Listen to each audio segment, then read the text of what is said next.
안녕하세요. 가정에서의 우리 아이 경제 교육 박은정입니다. 요즘 물건을 사기 위해 저축을 하거나 적금에 가입하는 사람을 찾기란 쉽지 않죠. 고가의 물건을 사는 경우 대개 카드로 사고 할부로 나누어 갚는 것이 일반적인데요. 이것은 엄밀히 말하면 소비를 위해 빚을 지는 일이라고 할 수 있겠죠. 소비를 위한 빚은 가난으로 가는 지름길이라고 하는데요. 오늘은 아이들의 용돈을 이용하는 소비 습관에 대해 알아볼까 합니다. 오늘도 어린이 경제교육 전문가 황지영 연구원님 모셨습니다. 안녕하세요. 안녕하세요. 네, 돈을 버는 것도 중요하지만 어떻게 보면은 돈을 쓰는 것이 더 중요하다고 볼 수 있는데요. 어떤가요? 네, 저희들이 일상에 필요한 돈을 마련하는 방법은 소득을 늘리는 것이 더 좋겠지만 쉽지는 않은 과정이죠. 이때 저희들이 현실적으로 사용할 수 있는 방법은 소비 항목을 합리적으로 사용을 해서 필요한 것부터 이제 가져가는 부분이기 때문에 아이들에게 소비 교육의 중요성이 강조되고 있습니다. 아무래도 물건을 사기 위해서 미리 저축하는 습관을 길들이는 게 좋다고 네, 또 제가 맞습니다. 들었는데 어떤가요? 저축이라는 것은 지금 갖고 싶은 것을 억누르고 지금 갖고 싶은 것을 갖지 않고 이것을 모아서 다음에 더 좋은 것, 더 많은 것을 얻기 위한 과정이라고도 이야기할 수 있는데요. 따라서 아이들에게 일정한 소득이 주어졌을 때 저축을 먼저 하고 나머지를 가지고 소비를 하는 습관을 들여주는 것이 좋습니다. 용돈 모으기로 성취의 기쁨을 경험케 하라. 요즘 용돈을 저축하며 돈을 모은 다영이. 다영이는 그동안 사고 싶었던 보석함을 다시 보게 됐는데 용돈 기입장을 꺼내 이것저것 따져보는 다영이. 그리곤 결심! 다영이는 결국 갖고 싶은 보석함을 갖게 됐네요. 다영아, 축하해! 네, 저도 이런 경험이 어렸을 때 있었던 것 같은데요. 제가 정말 사고 싶어하는 물건을 용돈을 모아서 그 물건을 갖게 됐을 때 그 기쁨 이루 말할 수가 없었는데요. 그러니까 우리 아이들에게도 이러한 기쁨을 알려준다 뭐 이런 말씀이시죠? 이런 경우는요, 성취감이라고 저희가 많이 표현을 하는데, 이제 성취감이라는 것은 꼭 돈이나 이제 물건을 가지고만 얻는 것은 아니고요. 하나의 일을 처음부터 시작해서 아이가 마무리하는 과정까지 모두 끝냈을 때 느끼는 어떤 기쁨을 이야기합니다. 하지만 주의하실 점은 목표를 정해 주실 때 너무 쉽거나 혹은 너무 어려운 경우에 아이들이 자칫 흥미를 잃어버릴 수도 있기 때문에 아이가 할 수 있는 수준보다 아주 약간 높게 책정을 해서 아이에게 제시하는 과정이 필요합니다. 사고 싶어하는 물건을 자기 스스로 모아서 그 물건을 샀다면 또 얼마나 기쁠까요? 네, 사실 부모님 세대에는 그런 과정이 쉽지 않았지만 요즘 아이들은 이제 여러 가지 경로를 통해서 아이들 스스로 소득을 얻을 수 있는 그 기회들이 있는데요. 이런 경우에 본인의 노력이 포함이 되어서 얻어진 물건은 아무래도 애착이 강해지고 그러한 애착이 형성된 물건은 더 소중하게 다루게 되는 것이기 때문에 그런 부분을 이야기하고 있습니다. 용돈을 모으는 일을 통해서 우리 아이들이 성취의 기쁨을 누리게 하기 위해서는 3가지 유의해야 할 점이 있다고 하는데요. 저와 함께 알아보시죠.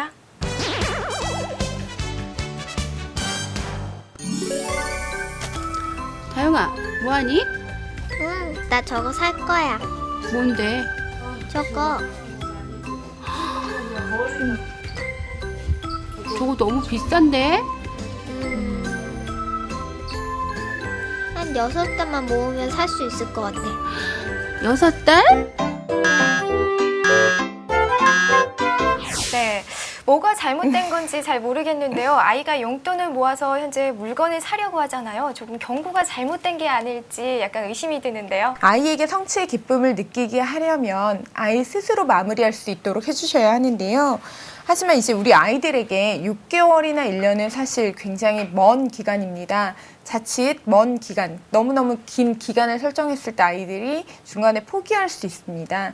따라서 우리 아이들의 연령대를 좀 고려해서 3개월 이내 혹은 또 그것보다 약간 길더라도 아이들이 좀 이룰 수 있는 기간으로 설정을 해주시는 것이 좋습니다. 이렇게 긴 기간을 목표로 삼을 정도의 고가의 물건을 가지고 싶어 했을 경우에는 우리 부모님들은 어떻게 해야 할까요? 이제 아이들이 너무 무리한 계획을 추진하다 보면 자칫 돈에 대해서 무력감을 느낄 수도 있기 때문에 아이들에게 현실적인 기준을 제시해 주는 것이 필요합니다. 결국 그 계획 단계에서 또 아이들과 부모님이 함께 대화로 통해서 조정을 해야 된다 뭐 이런 말씀이시죠? 사실 처음엔 아이들이 굉장히 자신감 넘치는 태도를 보이는 경우들이 많은데요. 우리 아이들이 처음에는 그렇다 하더라도 시간이 지나면 또 다른 어떤 자극 요소들로 인해서 시들해질 수 있기 때문에 아이들의 성향이나 우리 아이의 태도를 좀 고려해서 현실적인 기준을 제시해 주시는 것이 좋습니다. 그럼 두 번째 유의점도 함께 볼까요?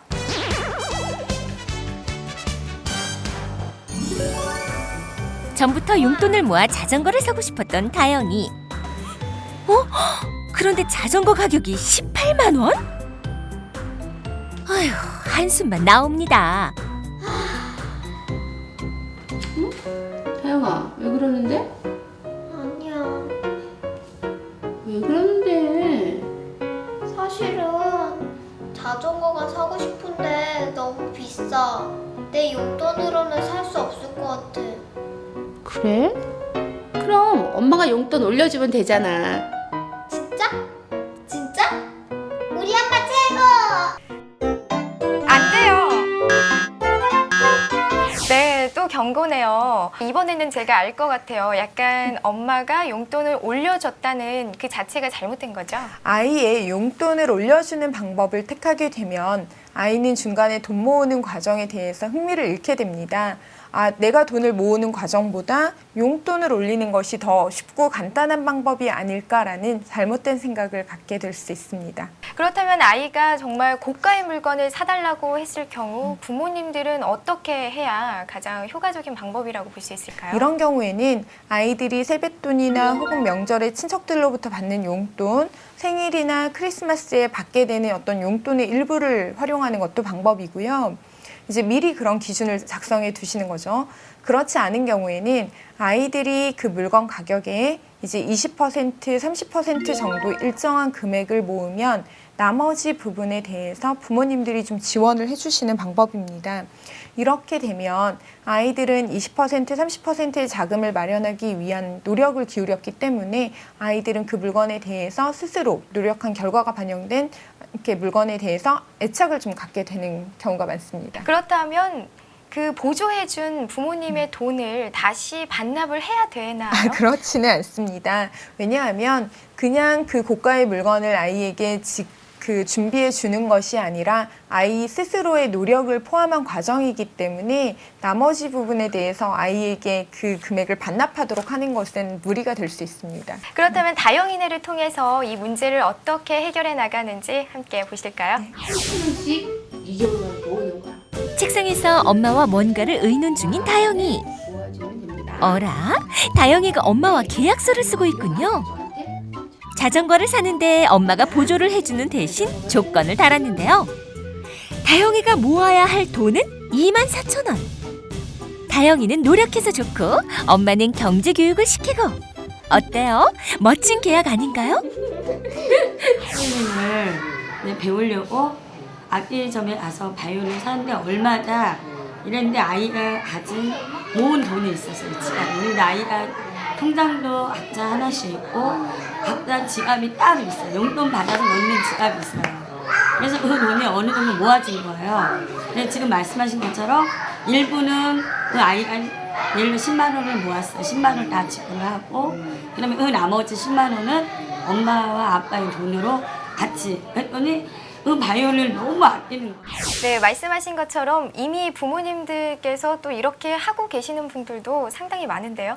네, 요즘에 자녀들의 경제 교육에 대한 관심이 높아지면서 이러한 그 내용을 바탕으로 하는 책이나 자료도 시중에 꽤 많이 나와 있는 상황입니다. 그러다 보니까 이제 이런 부분을 실천하고 계신 부모님들도 많이 볼 수 있습니다. 그런데 계약서 부분에 있어서 계약서를 꼭 써야 되나요? 아이들과 우리 부모님들 사이에 서로 간의 약속을 증명하는 증서의 역할을 하고 있습니다.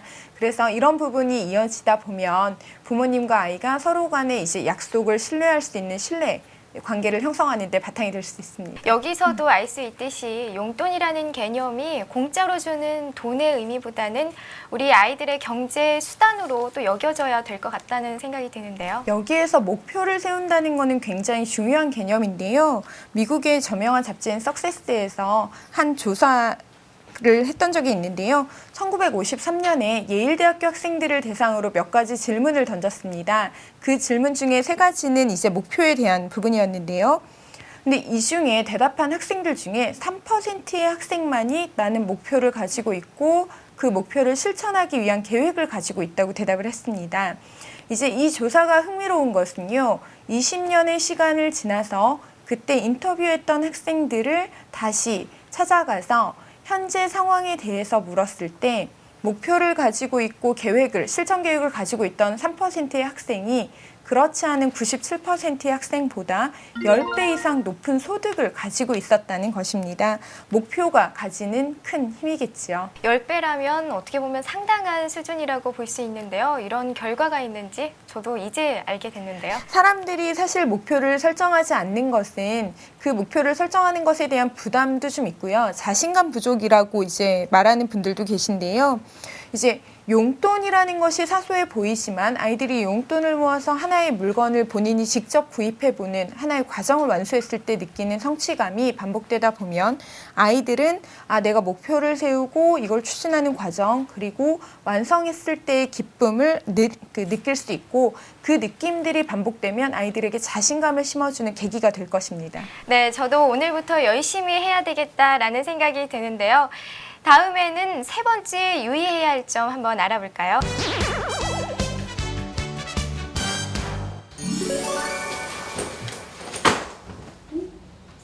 다영아, 너 왜 그래?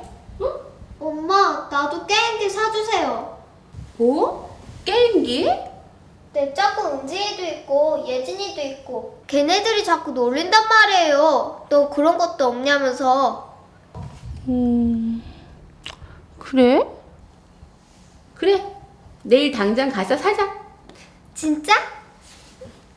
안 돼요. 네, 오늘만 벌써 경고가 3번째입니다. 이번 경우 같은 경우에는 모든 사람들이 다 알 수 있을 것 같다는 생각이 드는데요. 아이들에게 경제 교육을 한다는 것은 이제 여러 가지 목적이 있지만 가장 중요한 목적 중에 하나가 아이를 독립적인 독자적인 인간으로 키워내는 과정이라고 이야기할 수 있습니다. 독자적인 사람은 이제 남들의 이야기에 휩쓸리거나 남들을 판단 기준으로 삼지 않는 것을 이야기하는데요. 우리 아이들이 그런 사람이 될 수 있도록 교육이 이루어져야 합니다. 요즘 젊은 부모님들은 우리 아이들이 다른 아이들보다 또 기가 죽을까봐 또 사달라는 거 다 사주고 그런 부분이 없지 않아 있는데요. 게임기나 핸드폰이 있어야만 또래 아이들과 어울릴 수 있다고 생각을 하는 것 같습니다. 이런 경우에 아이에게 정말 필요한 것인지에 대해서 차근차근 따져보는 지혜가 좀 필요합니다. 불필요한 것을 다른 사람들이 가지고 있기 때문에 가져야 한다는 것은 잘못된 태도입니다. 제가 듣고 보니까 다들이라는 말보다는 나라는 말을 사용하라 뭐 이렇게 말씀을 하셨는데 과연 이게 어떤 의미인지 잘 모르겠거든요. 아이들과 대화를 나누다 보면 다들 가지고 있다, 모두 가지고 있다는 표현을 쓰는 경우가 많은데요. 그래, 모든 사람이 가지고 있는 것이 꼭 나에게 필요한 것이 아닐 수도 있고 나에게 필요한 것이 다른 사람에게 필요한 것이 아닐 수도 있기 때문에 말할 때 주어를 나와 너로 바꾸어 놓다 보면 아이들에게 이제 사물을 바라보는 새로운 시각으로 접근할 수 있습니다. 그렇다면 이 문제를 다영이네는 어떻게 풀어나가는지 함께 보실까요? 다들 갖고 있단 말이에요. 그렇구나. 그런데 다영아, 넌 그 게임기가 정말 갖고 싶니? 너 게임 별로잖아. 그래도 다들 갖고 있잖아요. 잘 생각해봐. 나는 정말 그 게임기를 갖고 싶은가 하고. 아니요. 사실은 별로 갖고 싶지 않아요. 그래? 그럼 그 게임기는 다영이한테 별로 필요 없는 물건이네? 응. 그럼 그 게임기는 안 사는 게 좋겠지? 네. 네, 어떻게 보면 다영이가 참 착하네요. 다른 아이들 같았으면 떼를 쓰고 지금 난리가 났을 텐데요. 왜 예전에는 미운 7살이라는 말이 있었는데 이제는 이것이 시기가 빨라져서 미운 4살이라는 표현을 많이 사용하시는데요. 아이들 키우는 분들 많이 공감하실 것 같아요. 이 시기부터 자신의 주장이 있고 의견이 있기 때문에 엄마와 혹은 아빠와 종종 의견이 대립되는 경우들이 많이 있는데요.